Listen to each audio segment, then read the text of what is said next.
Welcome, everybody, to the IBN College Football Podcast. I'm your host, Actively Lazy, IBS Yeezus, Alan, Rodney, whatever you want to call me. And I have with me, of course, my co-host, Marcus Anthony. What's up, bro? Before we start, I will say that I have a 4-year-old. We just had a bout, so he might get up and want round two. So if you see my camera go off, you don't need to call CPS. He'll be back in the bed in no time. But we had a plan to do 2 reps. We were gonna do Twan, who represents Miami, and we were gonna do Jamal, who also has like a couple kids, so he wasn't able to get on. So Marcus and I will do this, and obviously, you guys are always welcome to jump in with comments in the comment section. You're always welcome to jump in on the threads. You're always welcome to just tag us in anything. But what I will say is that if you come with this nonsense like I saw today, where you say that Florida Atlantic is a trap game for the University of Florida, I am going to have issues. But the ACC is not as strong as some of the other conferences. You can say it's pretty top heavy, but there still should be some interesting matchups throughout the season on both the Atlantic Division and the Coastal Division. So we'll start with the Atlantic Division. Obviously, you can't talk about the Atlantic Division without talking about the Clemson Tigers, who pretty much they're returning enough to get the job done, but there still seems to be some reservations about giving them any kind of clout that they've had over the Trevor Lawrence years. Yeah. Why do you think it's like that? I think they're coming off of a blowout loss, right, against Ohio State. I think they're replacing arguably one of the better college quarterback ever in Trevor Lawrence. DJ played in 2 games last year. He looked pretty good playing in those 2 games. And I think, the assumption is Clemson is not this reload not a rebuild program. They reload now, right? Just like everybody else. But I think it's just some uncertainty in the secondary. I think they just didn't look as good on the back end, and they didn't really improve. They lost a couple transfers. Then you got Justin Ross. I think they got the best defensive line in the country. I don't know what the reservations really are. I think really, for me, it would be secondary. And I just think the overall thing is I think people just feel when you look at the other 4 teams, maybe in front of them, Oklahoma, Ohio State, Bama, everybody else is like, damn, they just not that, when you lose somebody like Trevor Lawrence. But I agree. It's like going into this UGA game, I would say the general consensus amongst the public is Clemson's going to be the dog. So as it stands right now, Clemson is actually favored 3.5. I don't know if that's going to change. It might be one of those things like right before kickoff or the day of, you're going to see like some of the sharper money backing Georgia. Georgia is a funky team. They do get a lot of public love, but in big games, because of their history, it's probably got to be the right number, I think.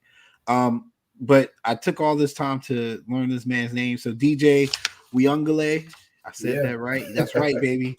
I learned it. Yeah, I know. I've been calling him DJ too because I couldn't pronounce his name. But yeah, so DJ Uyunglele, he's super talented, man. Like it's not like this is some kid that's taking over. Who's the guy they had? Kelly Bryant, I think was his name. Yeah, so it's not like he's that. Yeah, he's not that type of player, man. Like he's got clout. He was a highly recruited prospect coming out of high school, multi-sport athlete, and just a physically imposing presence, man. And the couple of games that he played last year, I think should matter more, especially playing in a tense game like he did against Notre Dame. I feel like people are treating this kid like this is his first start, but in actuality, any of the kinks that he would have had, he probably already got worked out. And then the familiarity with the offense in general, I think should have people a little bit more optimistic. The strength to me this year for Clemson is obviously returning 10 starters from that defense last year. I think Venable's defense is the type of defense that the more you play it, the better you get as a unit. Like keeping that cohesion is very key. I agree with you. They probably have the best defensive front in the nation.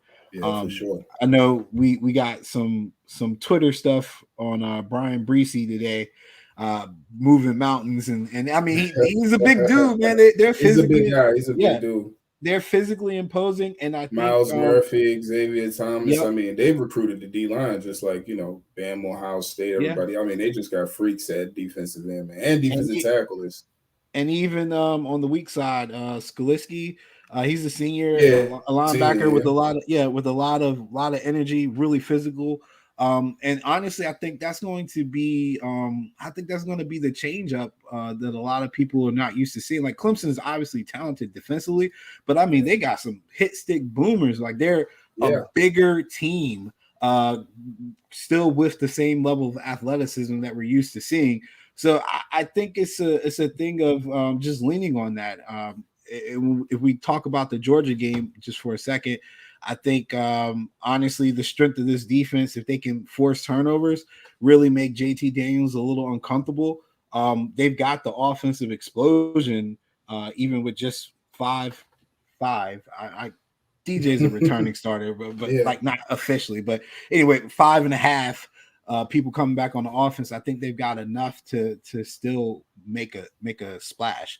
But also, I didn't want to count out Travis Etienne as one of the people, obviously, that they're missing. And then Amari Rodgers, who led Clemson in receptions and receiving yards last year. But I feel like Justin Ross is a 5th-year senior, but he's only a junior, so it should be fine.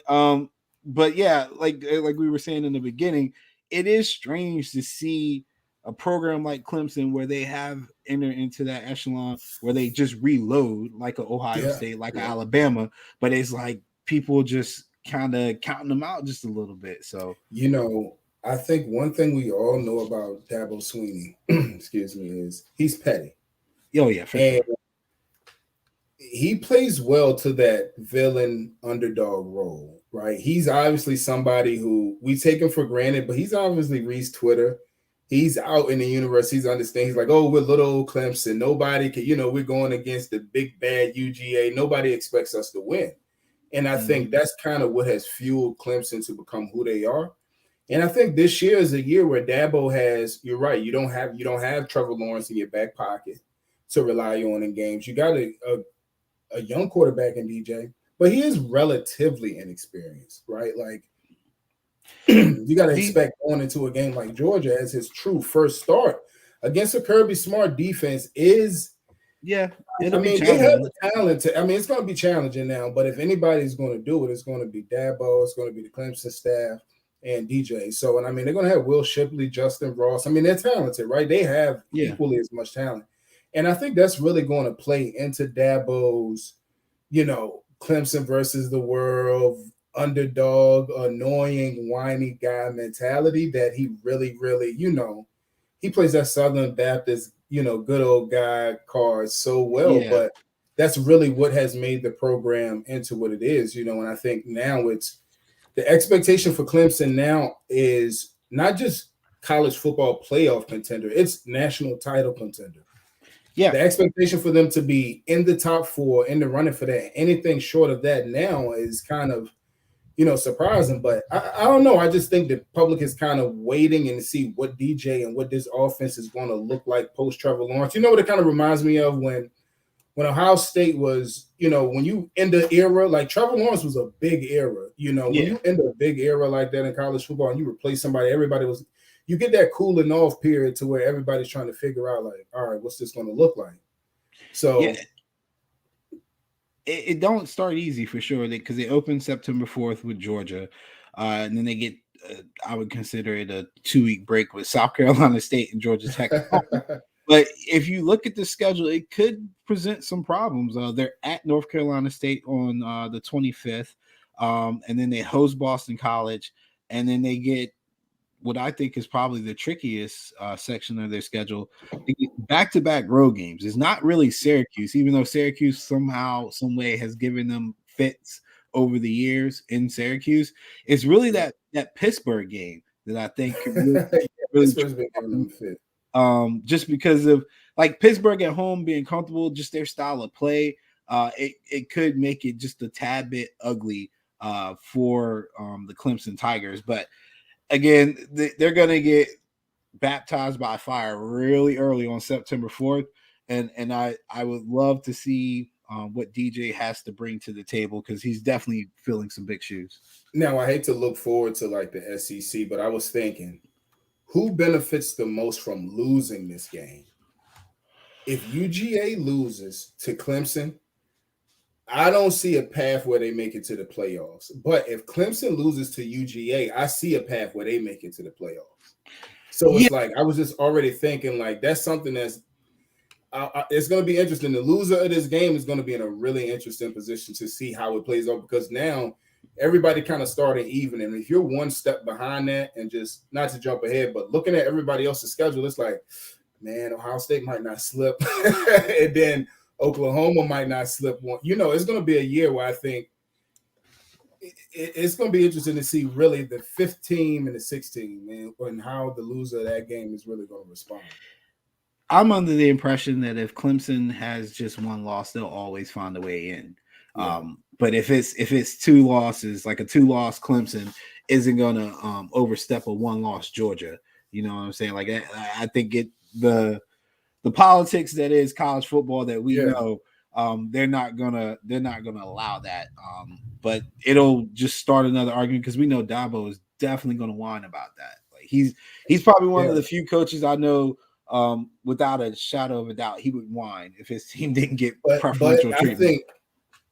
I shouldn't say this is his fault, but that's a schedule where they're facing one ACC team that had a winning record last year. Mm-hmm. It's not Dabo's fault that everybody isn't good, but it's like, man, like if you're going to say Oklahoma, Ohio State, everybody else, if you're going to try to measure your resume, you're going to be as outspoken to that. It's like, man, you got to look inward first. Like, it's not like you're beating a bunch of, elite caliber teams in the ACC. I think they get some solid competition. I'm not going to discount, what BC, NC State, and everybody else is, but I can't see a position to where it's like you said, that does benefit you. And it's like college football is a game of attrition, man. Like I would rather be a 12-1 ACC champion making it to the college football playoff than to be an 11-1 SEC East champion. Then you got to go through Bama. That's it's like Clemson, I think, like you said, they lose the game, I think they'll be all right. Yeah, I think that's kind of what they were banking on too. Just because, again, it's a resume booster, win or lose. Yeah. It's a name, it's a prominent name in college football, so it's not going to hurt you too much, especially if you're Clemson, because the rest of your schedule you can kind of navigate that. But sticking to the Atlantic Division, when you look at the rest of these teams, North Carolina State, Boston College, Florida State, Louisville, Wake Forest, Syracuse, you don't expect them to actually overtake Clemson in this division. But as I mentioned, there are some situations where a couple of these teams, mainly the NC State team, could pose a problem to an undefeated record or to a direct path of uncontested Atlantic Division champion. I'm not the only one that's kind of optimistic on North Carolina State, which makes me worried about North Carolina State. But there's always some preseason hype on a darling per se, and I think this year it's North Carolina State. Even though the Tar Heels are getting some of the more prominent attention from bettors and message boards and just people in general who are looking at this division, it seems like NC State is the quote unquote sleeper. Do you buy into that? I mean, what's Devin Leary going to be, right? What's the quarterback going to be? Like, I know a lot of people are buying into the hype. They returned 19 starters from a team that went 7-3 last year. So, and the schedule though, they got to host Clemson and they got Miami and North Carolina, right? Like, I think they're going to be a better team. And coming off a year like they had last year, and Dave Doran's a solid coach, but man, if you're going to be in these type of games, they're going to have to score points. And NC State, I think, but they average like 28.4 points a game or something. It's like that's not enough points, right? Mm-hmm. And if Devin Leary can be a solid quarterback, possibly. I mean, they got Bam Knight. He's nice. He's a running back, and he's going to be an all ACC caliber player. Peyton Wilson, solid player as well. But I like BC. I just think that Jeff Hafley is starting, for me, number 2 in the Atlantic. Jeff Hafley starting to make a name for himself. I was a little concerned because when he left Ohio State as the defensive coordinator, I'm like, damn, man, you leave a really, really good position. And if you wait 2 to 3 more years, you could possibly, move up the coaching ranks and really put yourself in a position to where you don't got to go to Boston, Massachusetts, and try to recruit to an area that's not really fertile.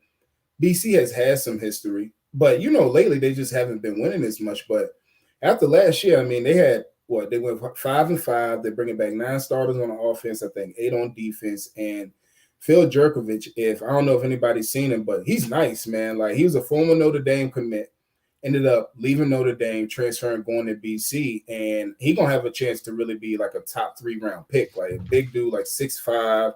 He got a little juice to him. He kind of reminds me of Carson Wentz. So they don't get Miami, they don't get North Carolina, and they host North Carolina State. I'm like, they got Jalen Gills, another former Ohio State commit, who for 5-star recruit, one of the better players in, I think it was the 2018 class. Then they got Zay Flowers as well. I like them better over NC State because when all things are equal, before I even look at coaching, I go to quarterback. All right, what's the quarterback? Like if you got that position squared away, I'm going to automatically give you the advantage over, when it's in a position where teams are really, really tight and they look really similar on paper. Because I think you could kind of make an argument for NC State, BC, and Wake Forest kind of to be like 2A, 2B, and 2C. You know what I mean? Like if the dice fall right for either one of those teams, like you said, it could be NC State. Like maybe they could knock a Clemson off at, like we've seen it, right? Like one of those Thursday night or like Saturday evening games where Clemson's just not on their game. NC State comes out, gets a couple good plays, couple turnovers or something. But for me, I like BC over NC State. But if Devin Leary can get it, man, I think maybe they do have a really experienced team, and they could be one of the better teams in the ACC. But and it's NC State. I don't know. I just something about the name. I'm like, nah. I'm not. I don't trust them. I actually like that you combine them because honestly, in my mind, that's how it plays out too. Like it's really like either or.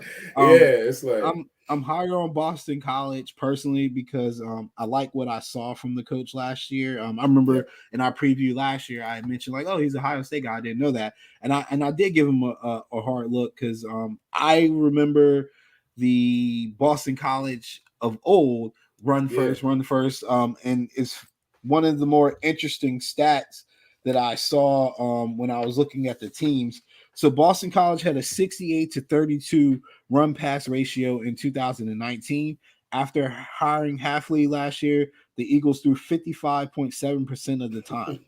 So he literally came in and was like, we switching this up immediately.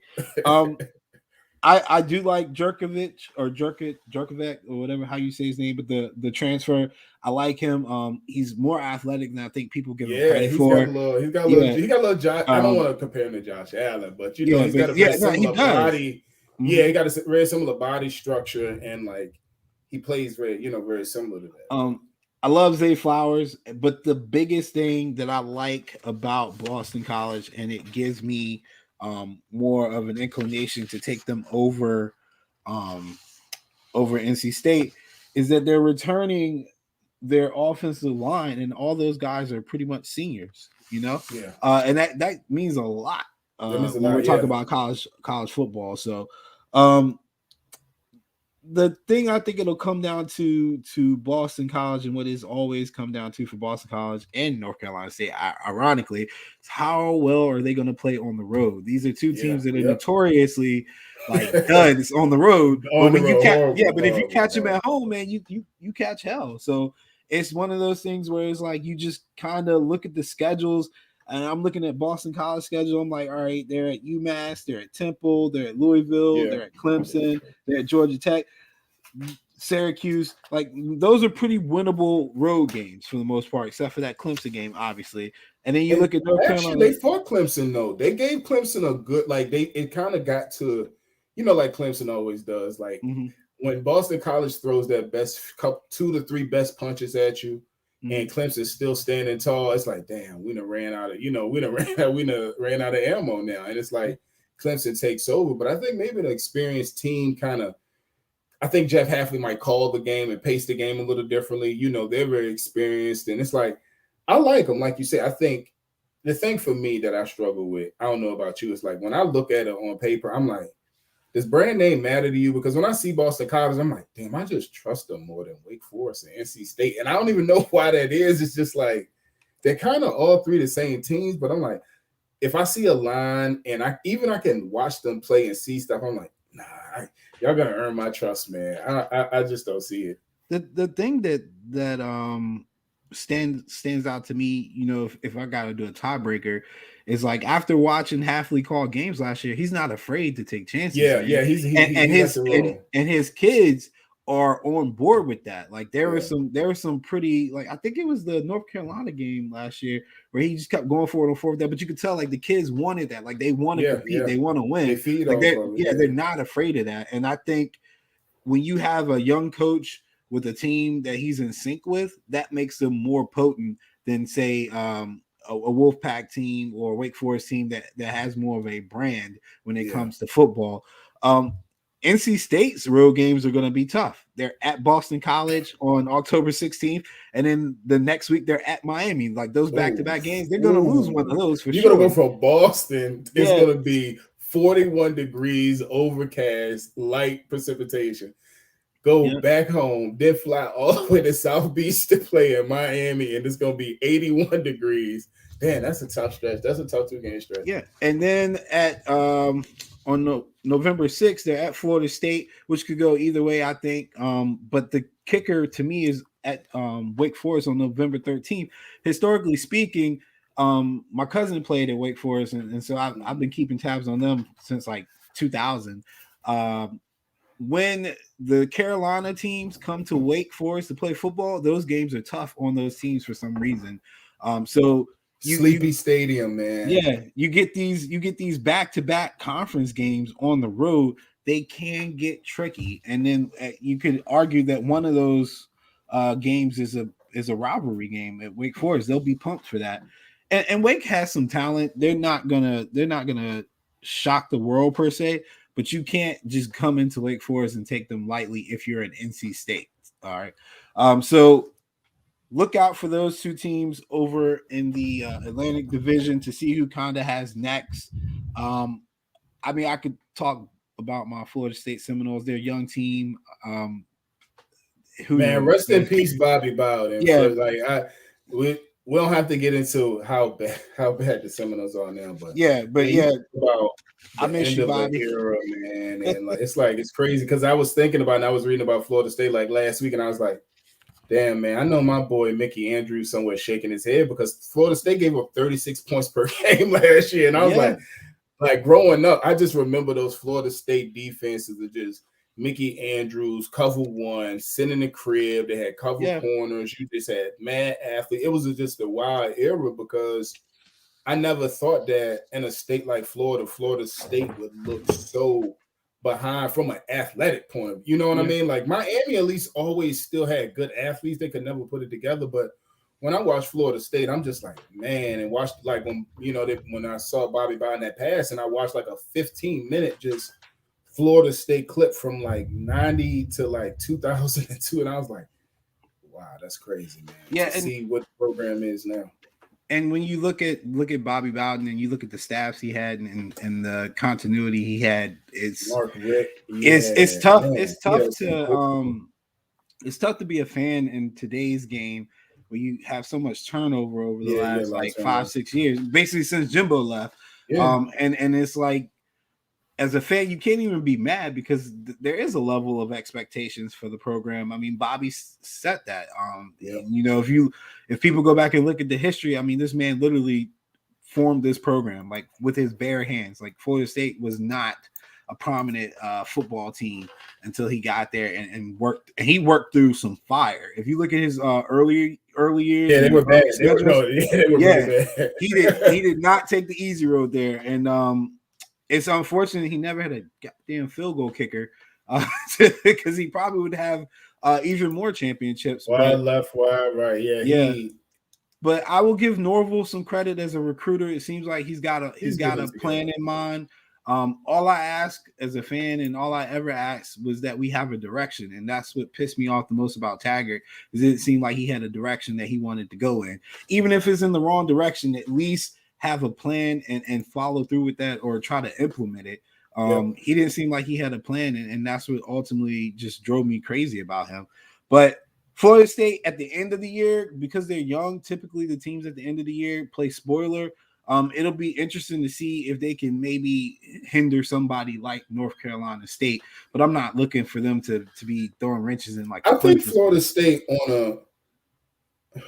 on one of those days, I think they could play with a wake. I mean, this is probably the worst I've seen the Florida State team in a while, but I just think this is Norvell kind of getting it back on track, right? Like, I mean, he's bringing in Travis Hunter. He's bringing in 5-star. I mean, he's going to bring in a top 15 class probably for Florida State, and that's the best they've done in probably in the last 4 years, right? Like, I forgot to check the since like Jimbo left. Yeah, since Jimbo. So it's like the more guys you can get in the building, the better chance you have of success. And it's like if they give him the time, I think he could at least get back to where Diaz is getting Miami back, right? And Miami was what? They finished number 9 last year. They were 9-1, and I think people had just never thought like, damn, we kind of took it for granted. Like Miami hadn't been that good in almost a damn decade, right? Like when was the last time we talked about?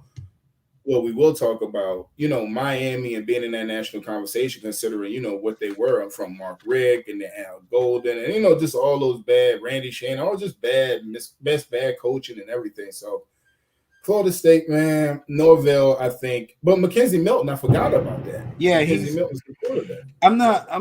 I didn't see him listed as the starter on my sheet, but I also haven't checked. But I'm assuming he's got a shot. Obviously, like he's got some pedigree. From Central Florida, like he wasn't no slouch there. It's just he got hurt. So it'd be interesting to see. And I know if I know Norville and I know how his offense runs, he's probably going to want McKenzie at the helm for sure if he can make it work. Louisville, got anything on Louisville, man?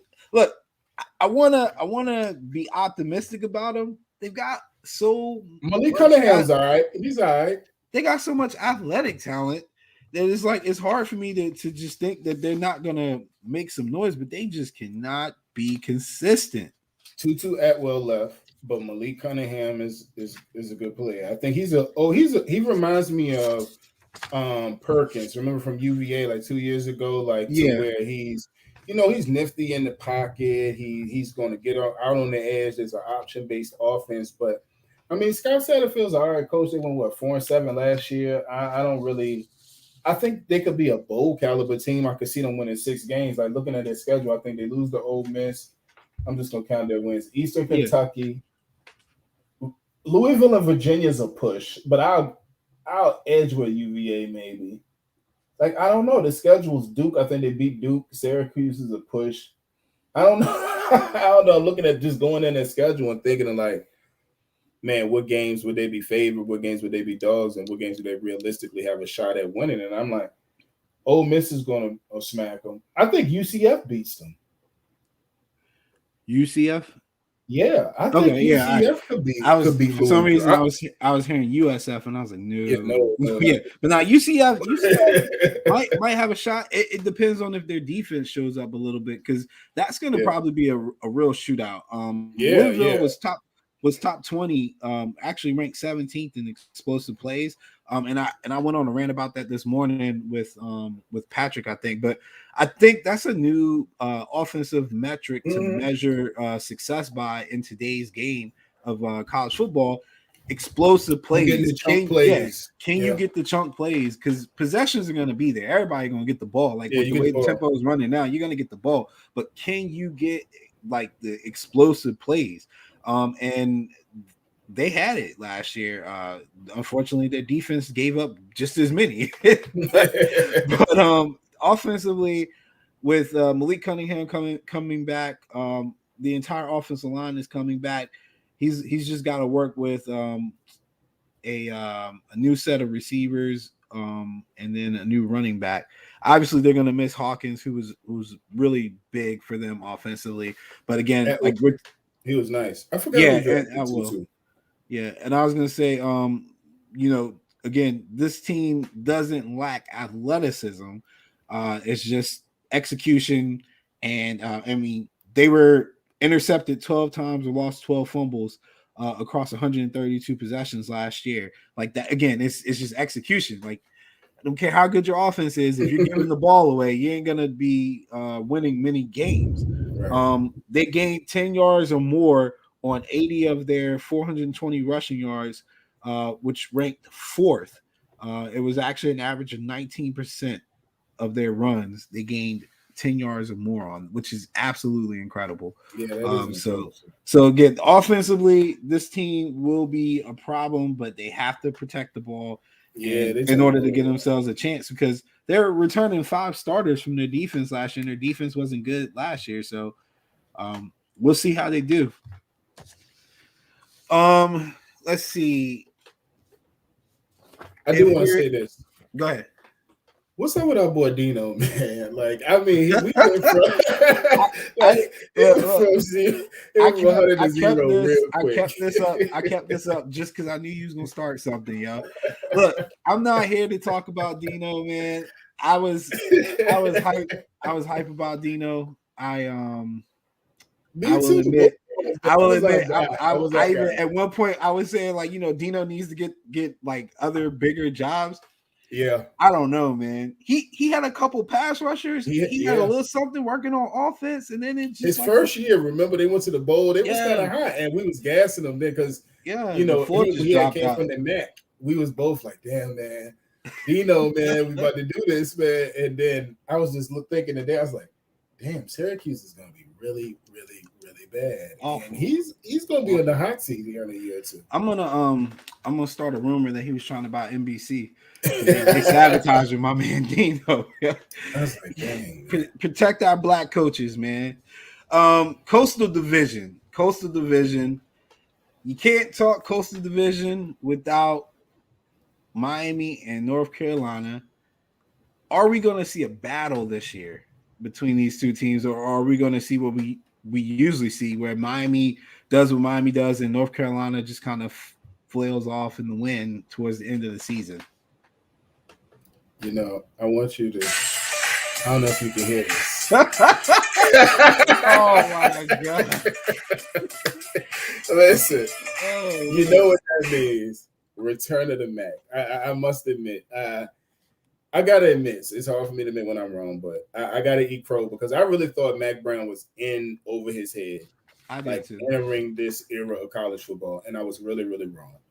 I think the time off he had at ESPN, you know, he was going from campus to campus. He was going to Bama, Ohio State. He was App State. He was seeing a lot of innovative offenses, meeting a lot of different personalities. And I think that allowed him to sit back and tweak his coaching philosophies, right? Like you see Mac now, Mac got the suit with the Jordan 1s, the Dior Jordan 1s, you know, and it's like, Mac is smart now. He's looking at it like, you know, I got a real good opportunity with NIL, the Jordan brand. You know, he got the battery in his back, and he's winning games, right? You got the best player in the ACC right now, Sam Howell. They averaged 41.7 points per game last year. It was insane for the Mac Brown offense. Right, for a Mac Brown offense. So it was like, man, and they got good really fast too. I mean, you think about Mac's only been there. This is what, year three or four, and I mean they lose their top 2 running backs, they lose their top 2 wide receivers, but Mac is bringing in top 10 classes now. You know, he's bringing North Carolina back to.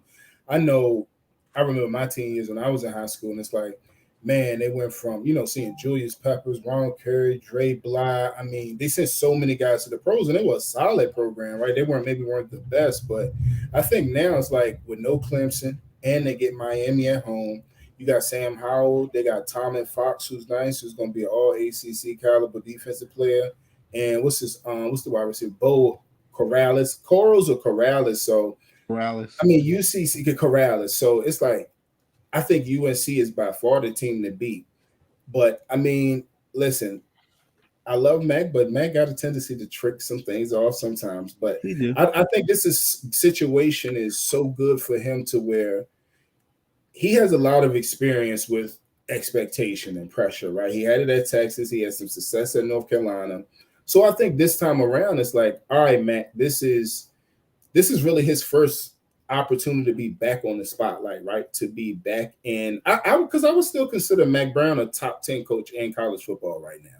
Like when I really look at the coaches, I'm like, I got to put a little respect on Mac's name for what he's shown me as him. I don't know if he could be a program sustainer, but he can damn sure build a program, right? Like we've seen, he's a quick fix. I think that's who he is. So I really like his mix of assistants and like you said, like just bringing the whole, like UNC is a cool brand. Like everybody just loves Carolina Blue. It's just he's playing that, so they're recruiting really well, and they're in a great position, man, because they're killing Virginia. I mean, if people keep over recruiting, I mean, a lot of other schools are really coming into Virginia, getting a lot of talent. But if you look at the 757, 804, 434, you see committed North Carolina, committed North Carolina. So I think they, boy.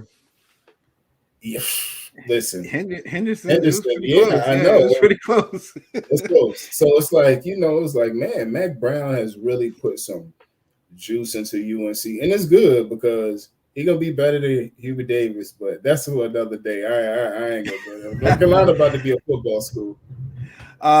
Offensive efficiency, North Carolina ranked 10th overall last year. Explosiveness ranked 3rd. Finishing drives ranked 5th. Just some key numbers on just how good this offense was last year. So, Marcus isn't exaggerating. Of the 840 offensive snaps North Carolina offense took in 2020, 30% gained 10 yards or more. That was the most in the country. North Carolina had 109 rushes of 10 yards or more out of 492 attempts. That's an average of 22% of their rushes with 10 yards or more. That led the nation. And then the most key stat here, the Tar Heels scored 66 of their offensive touchdowns in 152 drives last season, meaning that they scored on 43% of its possessions. Not just scored, but got touchdowns on 43% of their possessions. Only 5 college football teams in the FBS were better, and not one of them were in the ACC. So we're talking about an offense that essentially is a top 5 offense in the nation. They're returning 8 starters on their defense. Of the 8 starters that they're returning, let's see, they got 1, 2, 3, 4, 5 of them will be seniors. And they've got a senior at every level. So that's going to be key too. They got an inside linebacker, outside linebacker, senior combination. Actually, all 3 of their linebackers are seniors. Yeah. Their nose tackle is a senior, and their free safety is a senior. The other returning starters are juniors, so they don't have a freshman on their defense right now. They don't have a freshman in their starting offense right now. So you could argue that this is going to be boom or bust for this program. If they come out and they play really well and they're successful, and Howes has a great swan song of a season, you're looking at probably this being a program defining year for North Carolina. Like you said, NIL is back. They got a brand, Jordan. Everybody looks at North Carolina and they think Jordan. You're gonna get Jordans. You're gonna get that publicity. Yeah. They could be a sleeper team to kind of push their way more onto the national scene. And like you said, they've already infiltrated Virginia as a pipeline, and they're taking some of the better prospects. Whatever Clemson and Ohio State and Alabama or Michigan or I don't think Alabama actually comes. If you think Florida, whatever they don't take, North Carolina is definitely taking. Clemson versus North Carolina, it'll be a neutral field in Charlotte. What line would be favorable for you to take North Carolina? You think it would have to be something like 6.5? Yeah, give me at least a touchdown. If you're giving me at least a touchdown, I'm probably gonna take the Tar Heels to cover. And it's just gonna be one of those things where it's probably gonna end up being a shootout. You're not gonna hold this team down long. And I get that I was very high on Clemson's defense, and that's great. But this is an explosive offense. Good offense beat this defense. And Venables is definitely vulnerable to big plays, and Ryan Day exposed that already, which we kind of already knew anyway. But these types of offenses will always find a way to score. Like that goes without saying. So, thinking that they would cover something over a touchdown would be kind of interesting. The big thing last year too that kind of sets this North Carolina team up this year is that they beat the shit out of Miami last year. Yeah, they did. 62 They to did. 26, and they did 26. that in I remember Miami. You watching know, that. yeah, like I was good hyped for that God. game, and I was like, this is Yeah, fair. like This is good. so you got to think being in the same division, no matter what Miami's bringing to the table this year, that North Carolina is going to have the utmost confidence, and they will be playing them on October 16th, and they'll be playing them at home where they probably average almost 45 a game rather than 41. Yeah. So it's one of those things where I think they're in the best position to really make some noise. They're toughest road games will be Notre Dame, which is supposedly in a kind of a slightly off year, and then on the 11th at Pittsburgh. But that's it. Like they open at Virginia Tech. I don't have any issues with thinking that they wouldn't have any like that. They should make light work of Virginia Tech this year. Yep. So I guess we have to talk about the U now since we just hyped up North Carolina. For sure. And I'll start because Derek King disappointed me a little bit last year, and I know you made a valid and passionate argument that I think we were being somewhat spoiled. Like the guy didn't play that bad, but I don't know. Maybe my expectations were higher. I also remember Derek King from his Houston days, so I just got a little disappointed. It was a little different. It was different. Yeah. And it was one of those things where I just felt like I don't know if he's listening to people outside, but you know. Play your game, bro. Like just play your game. Let it come to you. If you need to run, run. If you need to pass, pass. But don't predetermine like, nah, this play I done ran 3 times, so I gotta pass. Like, nah, like what the hell you doing? Like you make it easy for opposing defenses and coaches to scheme against you if they know they can get in your head. Like just do your thing. And the talent is there. He threw for 2,686 yards and 23 touchdowns and ran for 538 yards. Yeah. And if you look at the offense that they had last year, he was pretty much the key weapon. His best offensive weapon last year was his tight end. So, but they're returning 11 people on offense, 9 people on defense. They're literally returning 20 people from a 9-win team last year that went to a bowl game and lost by 3. Yeah, they were 9-1. That was a top 10 team in the country. So I mean, I need to see something. Offensively, even though they do have somebody like Derek King, they're not the most explosive team, but that might change. One other keynote that I have here that I put in the chat and that I'm confused with, I don't know why Manny Diaz is taking on the defense and he can't really head coach. That doesn't seem like a winning formula to me. But what are your thoughts on Miami? You know, my assumption is Derek King, first of all, is going to be 100% entering the season. I think like just seeing Miami Twitter, just being on the message board, seeing what's up with him and what because when you're going into a season and you're trying to get futures, the national media doesn't really give you always what you need. I go on Twitter, I follow like Miami beat writers, and I mean, homie with the Florida Panthers signed the NIL deals, and he in practice doing his little Adidas. I was like, okay, he looks like he's 100%. So I mean, you guys have been trying to talk me off this ledge, but y'all know I've been feeling real nasty about that plus 17 they're getting against Alabama week 1. And I know Alabama is a giant, and I'm probably off my meds and off my rocker right now, but Bama's breaking in a brand new quarterback in Bryce Young. I think even though they're the defending champions, if there's going to be a chance to ever beat them, gotta put that thing out there. I would say this, but no, I mean, I think that if there's ever a perfect scenario to where a team like Miami can beat in Alabama or at least cover the plus 17, it's got to be this, right? This is the best team Manny Diaz has had since he's been in Miami. He has a veteran signal caller. You're going to be facing a program who, while, yes, they are Alabama, and I get it, they don't rebuild, they just reload. It's plug and play. Let's keep it going. But from that plus 17 number, I live in a world where I'm like, maybe Bama's still trying to figure it out week 1, and it's a 42 to 30 game or something. You know what I mean? It's like I could see that happening to where they cover the plus 17. So I think from top to bottom, it's the second best roster in the ACC. But like you said, something about Manny Diaz is I don't know if chemistry is the right word, but when you see something on TV and I'm like, damn, Miami should be better, man. Like, it's like, I don't know what it is about Manny Diaz teams, and I don't want to say it's like they lack chemistry or he's not a good coach. Well, I agree with you that, man, it's hard for defensive coaches. You see a lot of offensive coaches do that too, and it's like, oh man, I give the reins back to the DC, and as soon as something gets bad, they're like, oh shit, I'm gonna take it back again. And it's like, well, you got to manage your management duties too, because like we see with Gus Malzahn, a lot of coaches like they suck. They're good strategists, but in game when the pressure's on, Manny Diaz look real funny in the light sometimes. Man, he does some things where it'll be 4th and 1 on the opponent's 28, and he'll kick a fit. You know what it's like? Come on, man. Like he plays not to lose. Yeah, he plays not to lose. That's how I feel about his play calling, and I know sometimes people look at shows like this or listen to people say things like that, and they're like, "What up, man?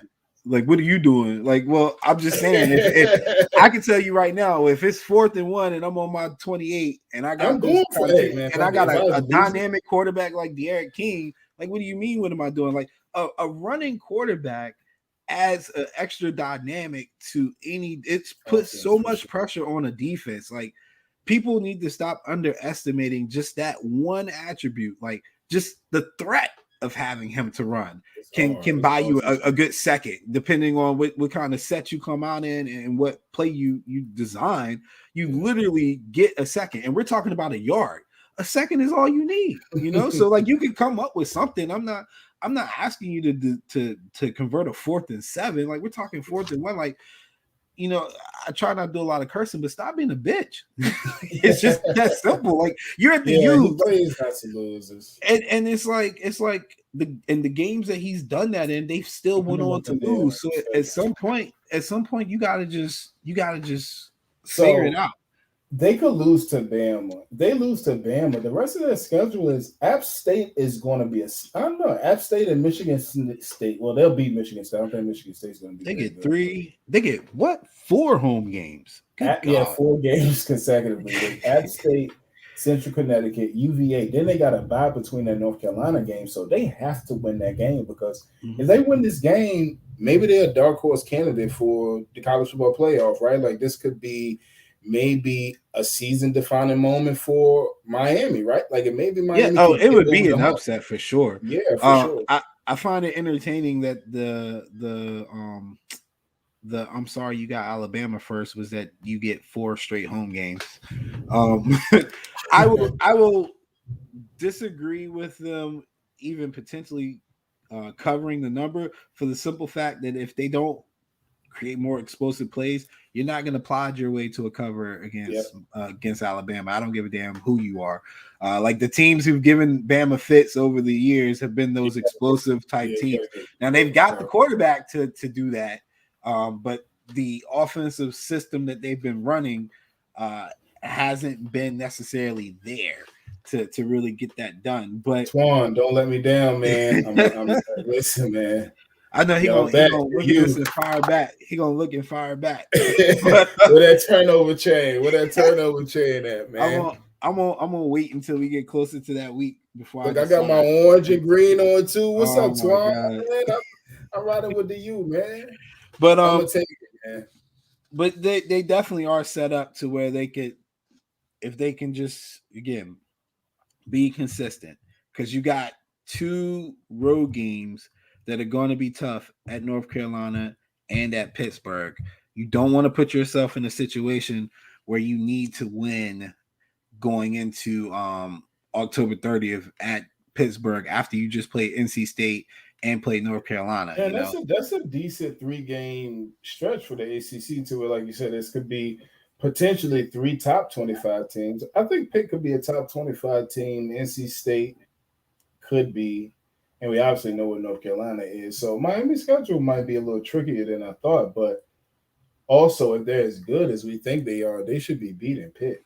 Yeah, they should be. I just keep putting disclaimers on Pitt because I'm optimistic on get some good numbers so I can pick them to cover. But let's see. I guess it's gonna be sneaky. It is. Yeah, we can talk about Pitt.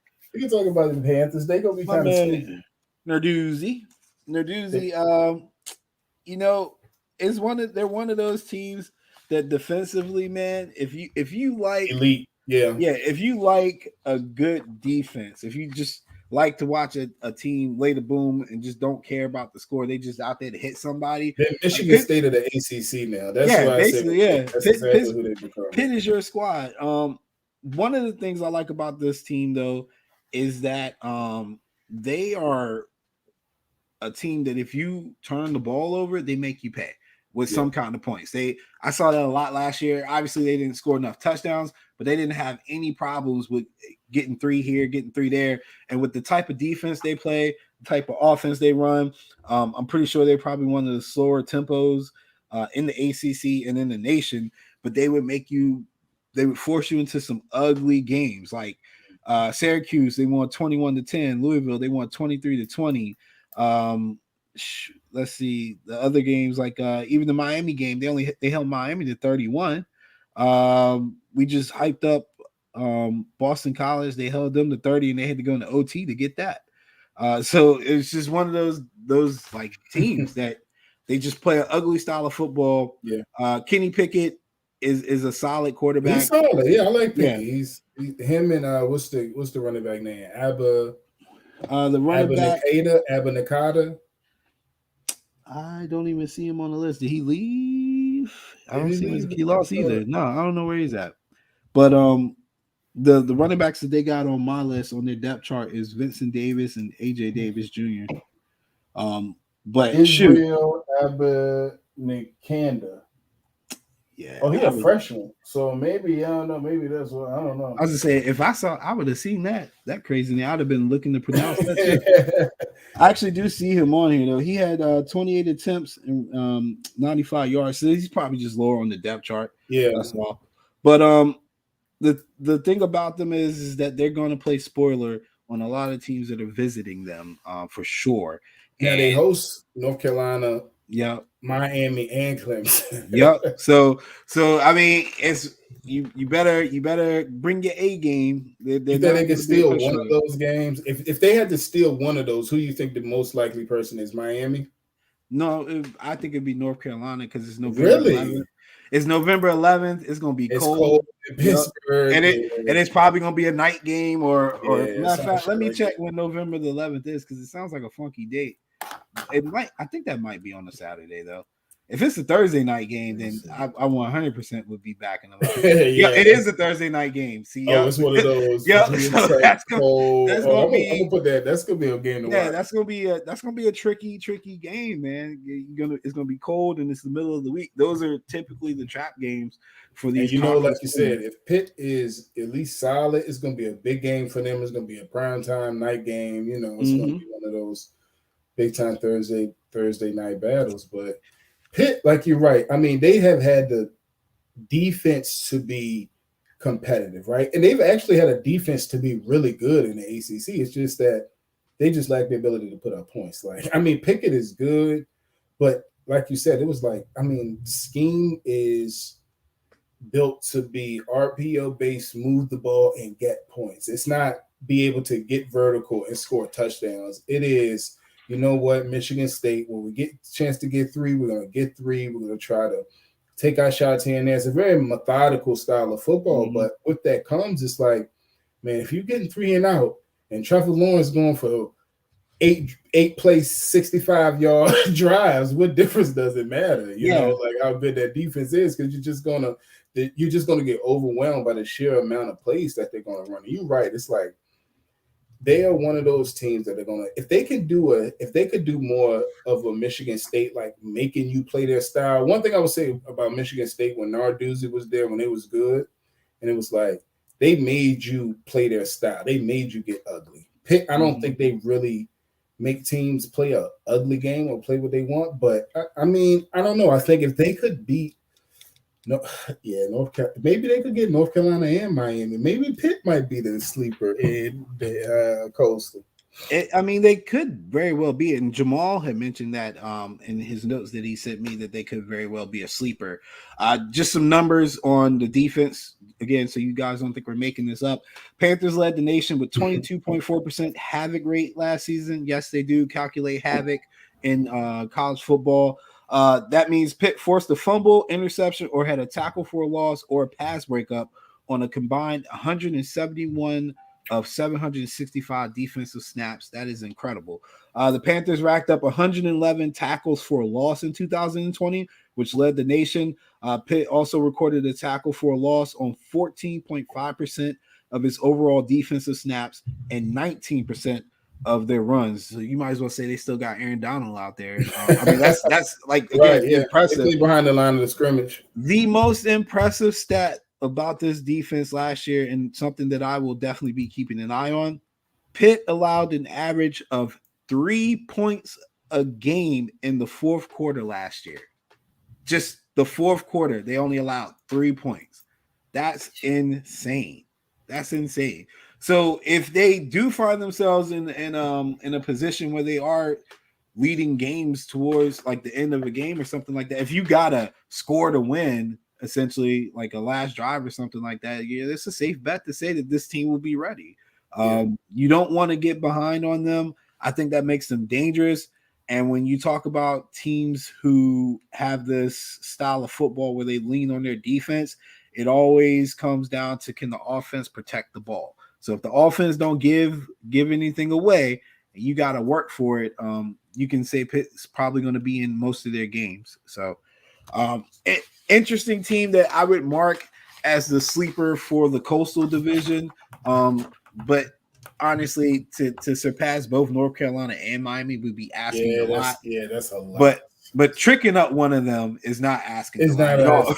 So I definitely, like I said, mark your calendars for that November date when they, and especially from a gambling. No, go ahead. Yeah, I was gonna say when they take on North Carolina midweek, I would love to see the line on that.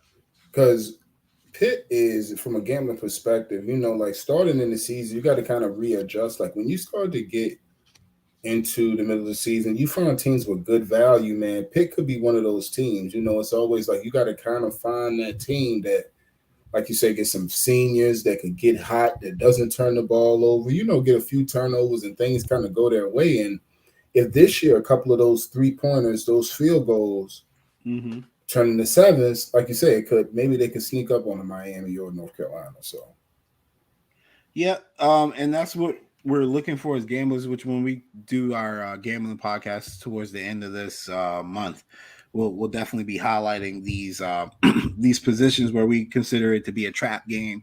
We made a pretty good amount of money on games like that last year, actually. And just basing it off the lines. So we were going to wrap up with Virginia Tech, but Marcus pointed out something that I don't think a lot of people know. Go ahead and tell them, Marcus. I talked about this earlier, but I don't know if it's the local Atlanta gas that they're receiving. Here we go. Or maybe it's just me and I'm jumping the gun too fast, but I think Georgia Tech, the rambling wreck of Georgia Tech, is a team that is worth keeping your eye on. Like Jeff Collins in his third year, and he's doing a really, really good job of raising the profile of Georgia Tech, like on the field and in recruiting. So if people don't know, he has Jeff Sims at quarterback, who was a former Florida State commit, top 100 recruit from, I think, the Lakeland, Florida area. And he reminds me of Robert Griffin, like that very lanky, tall, 6'3", 6'4" frame.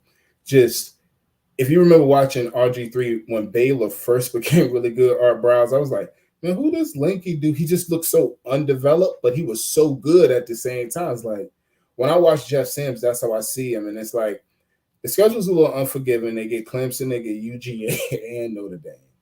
And if they could upset one of those, maybe. I don't think one of those guys would get it, but I think if Jeff Sims can get hot, they got Jahmyr Gibbs, who was someone that Ohio State was really, really after, that Georgia they got after really late. He was a guy that Georgia Tech really got in early on. And I think rebuilding a program, Georgia Tech wasn't horrible under Paul Johnson, right, when the triple option, but to build a program from that into what is needed to be really competitive in today's football, like it takes a lot. You got to, because option-based teams are very small and they're quick. And it's like, you had linemen that was 6 foot 280. Like, that's just not going to fly like in the upper echelon of any conference. So He's rebuilding the rosters on both sides of the line, and that's somebody I want to keep the eye on. I actually had them. Wrote my listings. I had them over the Chokies. I mean Hokies. Excuse me. I had them number 4 over Chase's boys. So I might be a little crazy, and I might be. Listen, we got that Marcus tripping button is gonna be worn out. That hey, look, I was gonna say, look, no, I'm gonna let you rock, man, because I say some wild stuff too, and I appreciate that. Rambling record, Georgia Tech. But yeah, hold on. Let's see what Ben say. So yeah, even Ben's on board. So that should Ben's agreeing with me. Oh yeah, shit! That should let you know you're tripping. That should let you know you're tripping. No. But nah, I would let you rock with the Georgia Tech thing, man. I don't have much on them. I swear to you, I didn't even research them. I just didn't make the cut for me, man. They're gonna be okay. Like I said, it's like when I see if you get a chance though to watch Georgia Tech, watch Jeff Sims, and I think if you watch him, you're gonna be like, huh. Maybe not this year, but next year, I think when he's a junior or maybe a redshirt sophomore, due to the COVID, I don't know how they're going to whatever do that. But I think you're going to see somebody that's like, you're going to start to hear Todd McShay, Mel Kiper, and all these people go, somebody, it always happens. Like they always talk about a player that's worth keeping your eye on, and then they blow up. I think he could be that dude to really get Georgia Tech. Not saying they're going to really challenge or compete for an ACC title while he's there. But I think I could see Georgia Tech being an 8-win program. You know what I mean? Like they're in the most fertile recruiting ground, I think, in America, in the Atlanta metro area. And it's like I'm telling you right now, if you can keep a couple of them home, you can do some things. If Georgia Tech wins 8 games, you can make a killing because they're right now projected at 5 wins. 4.5. Like it's like it's a low. So if they could double that, man, what you are making a killing. 1, 2, 3 Cancun. Right? Straight up. You know what? I ain't gonna even go there. It's a family show. But there was another thing that we had talked about, and we were gonna wrap it up with Virginia Tech. But as Marcus pointed out before the show, the Virginia Cavaliers are the defending Coastal Division champions. And I know people probably like, what? Yep, we didn't have anybody claim that last year, so they are the defending champions. So we got to put them in the show. I don't know why. It's unfortunate. Why? So they are projected on here as a 6-win team. I'm not sure if that's accurate. Bronco and I have a love-hate relationship. I see the good in Bronco sometimes, and then because I work out of Charlottesville, I see the bad a lot too. And it typically comes in the form of emails where people are giving away tickets to games. They be giving away UVA tickets. They be giving away UVA tickets a lot. And like so last year, if they had fans at the stadium, that 4-week span where they were losing, I would have gotten plenty of emails just offering tickets. And that's how it goes. Like they'll have a month span where people are giving away tickets, and then they'll have a month span where people are like, yo, can you get that ticket back? So consistency is the name of the game for the Cavaliers. If we're talking about in-state rivalry between them and Tech, I'm not a big fan of Fuente at all. Like I just Fuente is. I hate Frank Beamer. I don't even call him the Hokies no more. I hate Frank Beamer, but I would rather have Frank Beamer back than what I'm seeing right now. So the thing about UVA, I think Bronco is at the position to where it's like he started off early with Bryce Perkins, and even he has some really good recruiting classes his first year. Like this is his what? Let's see, 6th year here. Like his first couple classes was all right, and he went 5-5 last year. And I think people just expected him to get UVA to like a Northwestern type. Well, maybe not quite Northwestern, but to a place to where they could be a 7-8 win program, just making bowls. You won a bowl game. Anything better than that, you settle for it. But he's got an interesting rebuild, man. I think being the coastal division champions, you come with a target on your head, man. Everybody want to come, play in sleepy ass Scott Stadium on a Saturday, a fall Saturday in Charlottesville. So I don't know, man. I think they could be a bowl caliber team. I'm looking at their William and Mary, Illinois. I don't know. Those are two whatever games. North Carolina's a loss. Wake Forest probably a loss. They got a solid. They at BYU. They at Notre Dame. This schedule's actually kind of hard. William and Mary, Illinois, North Carolina, Wake, Miami, Louisville, Duke, Georgia Tech, BYU, Notre Dame, Pitt, and Virginia Tech. And I'm like, damn, I don't see a game on there where UVA would be favored in one game, other than William and Mary and maybe Illinois. And honestly, the numbers aren't that, they don't look that good for Give UVA. me some tickets, man. If I get some free UVA tickets when I'm home, send them my way. I would go watch them bums get beat up. So I agree. Brendan Armstrong is the He's player all to right. watch. Yeah, He's the player to watch for the Cavs.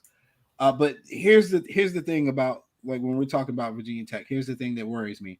Last year, Virginia Tech allowed 29 receptions of 30 yards or more.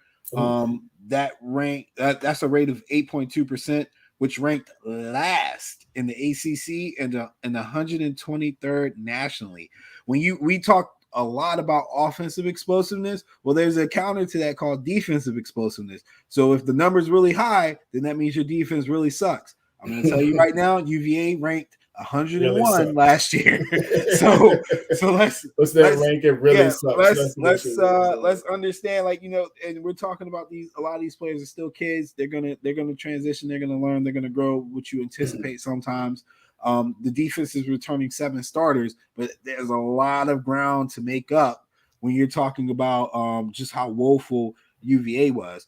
Even on the offensive side, Virginia's offense was tackled behind the line of scrimmage 42 times across 745 snaps on an average of 5.6%. That led the ACC and ranked number 10 overall nationally.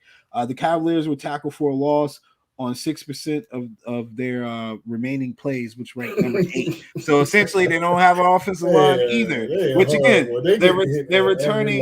they're returning 3 seniors on that offensive line. You would hope that they get better, but I'm just saying it doesn't necessarily always work that way. Thomas Jefferson rolling over in his grave. Opponents converted 5 of 15 fourth down opportunities against the defense, which I'm not even going to finish reading that because that don't matter. They're not going to get the 4th downs if they're sitting here just running through the team. So there's a lot of work to be done on paper, or at least what people anticipate from these Cavaliers. But again, I have faith in Bronco as a coach. Again, we do the up and down, hit or miss, but overall, he establishes some consistency. It's just typically either a month of losing before or after. So we just need to get it done. And I can tell you right now, that game that they go on the day before Halloween, actually October 30th at BYU, will be live. Spicy. It's gonna be spicy. Will be live. Good thing he didn't go down there last year. He would have got waxed. You might have a little chance this year, but so I wonder if they meant to do that. Is it safe to say Liberty is the best program, or JMU? Liberty and JMU are the best programs in the state of Virginia, because we just saw Virginia Tech end a 27-year bowl streak last year. And Virginia Tech had been a program that's been a model of consistency, obviously just based on that. But like you say, I don't know about Fuentes, man. Like, I don't know if Justin got enough to really – Virginia Tech kind of needs somebody like Jeff Hafley. Like, that's would have been a fit that I think would have really, really been good for them. But I was so surprised. I was like, why don't y'all even interview him? Like, Justin Fuentes is disposable. But they do get 8 starters back, I think, on offense and 7 on defense or something. But I'm like, what's it, Burmeister at quarterback. He was okay. But, I mean, the last couple of years, just watching Virginia Tech, it just feel like, I mean, they're going to be better. I mean, I expect them to probably be bowl eligible, and Chase can be Chase again, and, the world will be all right.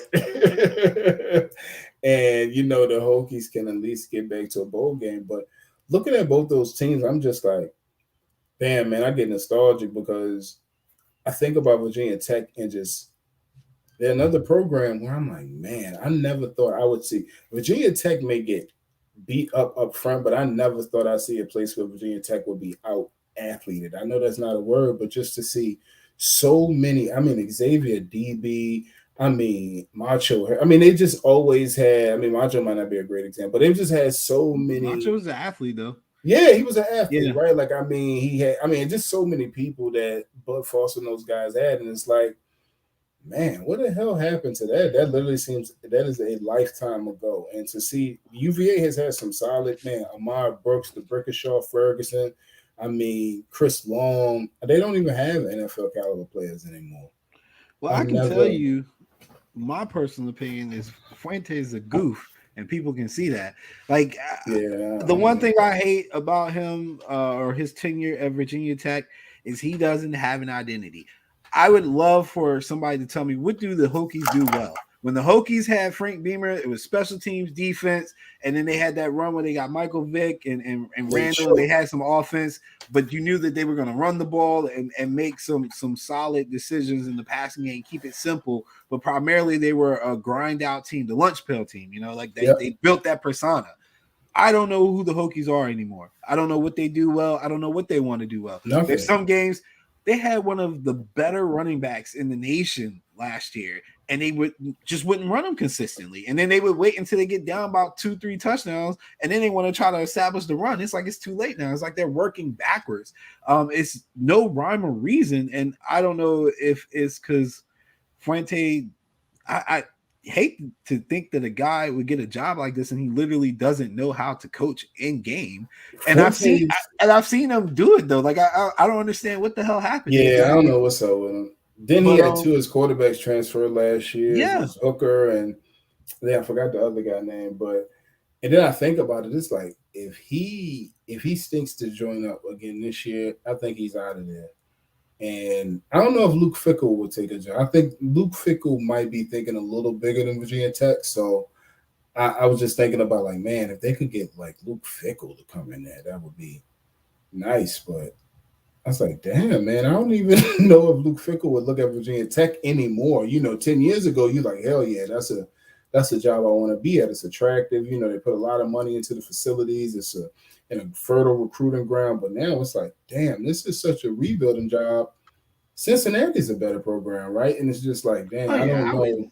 If I was Fickell, I wouldn't leave Cincinnati for Virginia Tech. No, because honestly, Fickell and my guy from Louisiana Lafayette, like they're gonna get looks from bigger programs. They're gonna get USC is gonna. I think USC is gonna be open in a year or two. Yeah. Eventually, it's gonna be some way bigger programs. You're right, but yeah. So, but I tell you, if Fickell comes in, he's gonna take back Virginia, or at least try to, and that's one of the things that I think Fuente has struggled with is that he just doesn't have the pulse of the 757, which was a pipeline for Virginia Tech and that athletic, like Richmond and the 757, because I think sometimes we discount Richmond's contribution to Virginia Tech as well. But the Hokies, they don't want to spend money.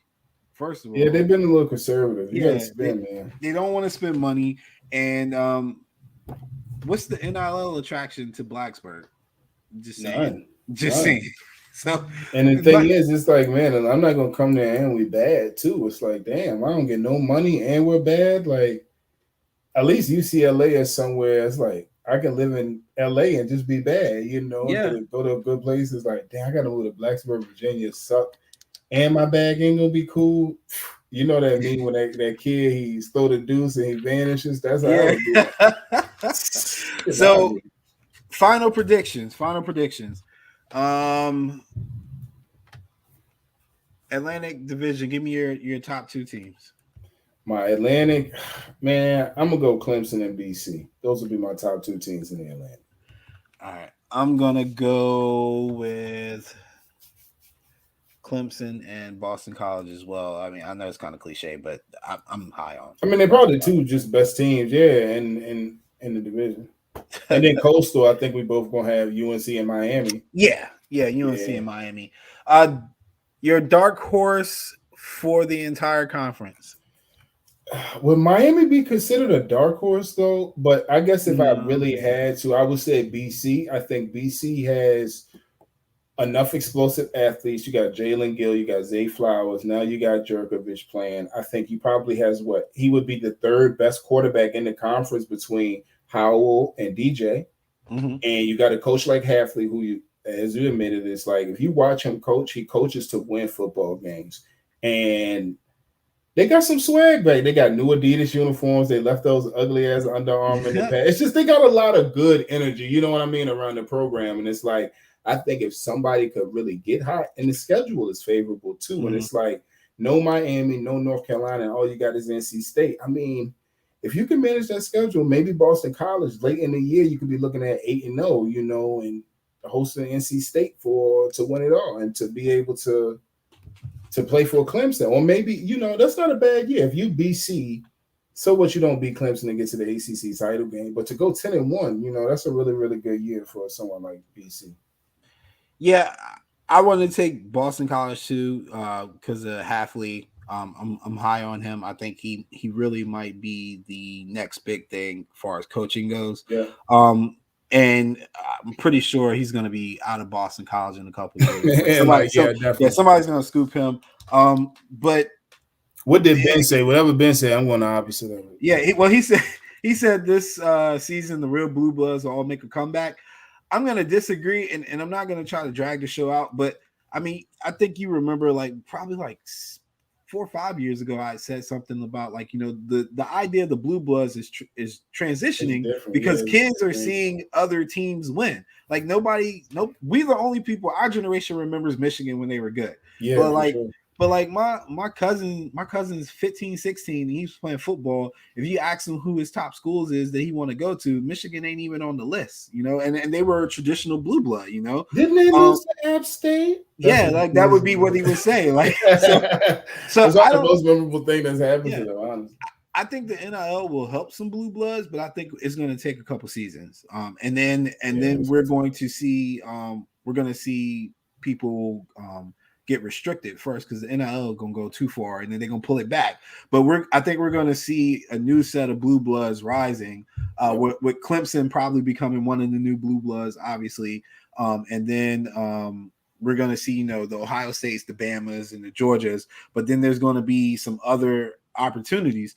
And I know you don't want to hear this, but the Aggies could be one of those teams too that might rise up to be one of the. Oregon has the opportunity to sneak in there. I think if they could consistently put a print on the Pac-12, right? Because I don't think SC gonna be down forever, but I think in the next 3 years, if Oregon can win 3 Pac-12 titles, get to 2 playoffs, that could really change the perception of the Pac-12. Even if they lose those games in the playoffs, you just gotta get there. Even if you lose, so what? You gotta get there. You're right. And ultimately, I think what we've always known as fans is that college football is a business, but the business now is not only winning but looking good as well.